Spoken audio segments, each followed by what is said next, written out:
Hi guys! This is Emilia Clarke here. I am... Hello everyone. I am here to talk about COVID and being in isolation during COVID crisis. So, I'm joining you from my isolation booth. The girls just wanted me to have a little chat about art more than anything, and what it is that I'm kind of doing to keep myself sane in this really, really tricky time. And there's a number of different things that I'm doing, and a lot of it is focused around reading and cooking, and I'm lucky enough to have a production company, so I've got lots of stuff that I can continue getting on with. As an actor who's self-employed, this is an experience that I'm familiar with in terms of like having a lot of time at home. So that's something I'm able to lean into. But I must say that the things that are really, really helping me is getting lost in things that aren't on the screen. Do you know what I mean? So where possible, finding moments of time, pockets of time, to be able to read and to be able to write. It's not very good writing, but it is writing, and it's able to like get the thoughts that are in my head out, which is really good. This is like the first time I've ever done this, guys, so I'm really learning. I'm just trying to learn how I do this Instagram live thing. I'm very lucky that I have a dog. I am abiding by the guidelines as much as I possibly can, in the ways that we all can. So I did my 2 weekly shop today, so that was interesting and frightening. But more than anything, I think when you're in a space that you can't leave, trying to make that as comfortable as possible for you, and whatever that means.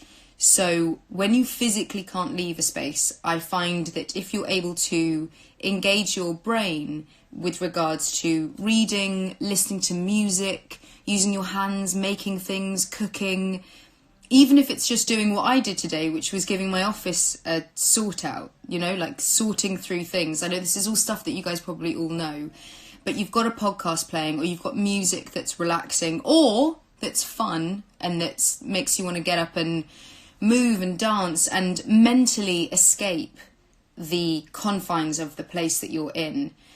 That, for me, like literature and beautiful stories being read on audiobooks, and when it comes to screen stuff, looking online and looking at art, I'm very fortunate to have my best mate's an artist, so I get to just enjoy a lot of his work, and I feel for a moment outside of the physical space in which I'm in, and I feel kind of as if I'm somewhere else. And I also find one of the other really big things that really helps is poetry, because poetry, more than anything, a spoken word, all of it, it's just, they are encapsulating all the feelings that we're feeling, especially when they're scary feelings, and especially when they're frightening thoughts, and trying to make sense of them ourselves. When you read a poem that taps into something that you think, that you find to be familiar, that, I think, just makes you feel less alone in this. And so there's a lot of poetry that I'm reading as well, which is really helping. I like reading out loud because I'm an actor and I show off, and I really like reading out loud. And my dog really likes it as well. Should I be reading these? Do you guys have any questions? I'm just trying to see some of the very gorgeous comments. Thank you so much, everyone. I'm really touched. The other thing, cooking.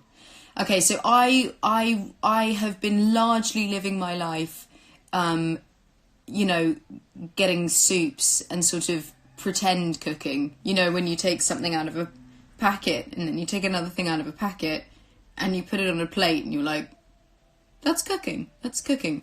Well, seeing as that is not a possibility for us, I'm using it as an opportunity to put the radio on, grab a glass of something delicious, be it tea or kombucha or something else, and getting a recipe book out and just seeing what I have in my cupboard and trying to make sense of it and trying to see if maybe I can... And some of the meals have been completely revolting.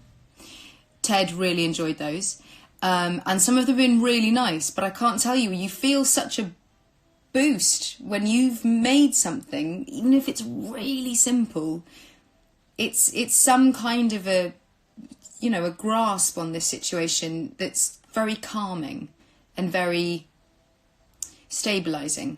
And I know this is a funny thing to say, seeing as I'm on social media right now, but I really, really limit my amount of time on social media. I like to look at the things that bring me joy only. So that's women I admire, people I admire, less news, which I allow myself to have in the beginning of the day and at the end of the day for a short amount of time, lest you get a bit overburdened with the amount of new information that's coming out all of the time. And limit the social media as much as possible, just because you know how sometimes you can lose a day on this incredible thing that we're relying on to connect to each other, which is beautiful. But it can really hike up the anxiety levels for me personally. I don't know if that's something that you guys feel as well. And when you do that, I find that the space in which we're confined in is, it feels safer. So using social media to contact your loved ones is incredibly important at this time. Using your phone to contact your loved ones is incredibly important at this time. And aren't we lucky to have technology now that is enabling us to connect with each other? And that is really important and it's really relevant. I've got lots of friends, we're all checking in on each other. My family, I'm checking in on my family, all of those things. But to have kind of allocated times throughout the day to do that, so you're not just only doing that, because I think it can really burn your brain out a little bit. And make sure that you're taking moments, they could even just be 2 minutes, to breathe and to, handle something that brings you joy, calmness, or whack up the drum and bass, hip hop, gospel, opera, classical, any kind of music that just brings a little movement to your soul, I think really, really, really helps. Because no one's looking, so you could take all your clothes off and have a dance, if that's possible. In many people's houses, you're living with a lot of people, which you normally would have the ability to open the door and go for a lovely walk, which we are all able to do once a day, which is glorious, and we're very lucky to have that. Especially in England now, the weather is just incredible, which makes it very difficult looking at it through the window. But finding a small space for yourself and taking a few minutes, I think, is really, really important. The other things that I really think are important to consider, especially for me, is that with my charity, Same You, since this has happened, we've been trying to come up with ideas as to how to help our beloved NHS and to how to help health workers and key workers the world over. And so we're working away on a couple of things that I'll be announcing later on this week, which is really exciting. But I am really enjoying spending that time thinking about how the many ways in which we can help other people, which is another really... It just makes you feel, like you're able to try and grab a hold of this situation that is so difficult for so many people, and do something that is benefiting as many people as possible. And that can be what you guys probably already know, which is finding out vulnerable people in your area, And when you're going on that once a day walk, popping a note under their door and with your number or your email address and seeing if they might need anything or want anything, or if it's friends that you know who have mental health difficulties, checking in on them, really checking in on them. Like one of my mates, I'm going to do a thing for him tomorrow because he's a bit in the dumps with this entire situation. So we're going to cook together, and I'm going to get him and we're going to open our cupboards and see what we have, and we're going to make something together, and then we're going to eat together. So just, trying to connect to as many people as possible in this time is incredibly important, but it's also really important to connect to yourself, because I believe I'm probably not the only person who's been going a million miles an hour before this happened. And being forced to take a moment and be quiet and still is really difficult, but really empowering if you're doing it to yourself with kindness, which I think is also really, really, really important. So yeah, that's a few of my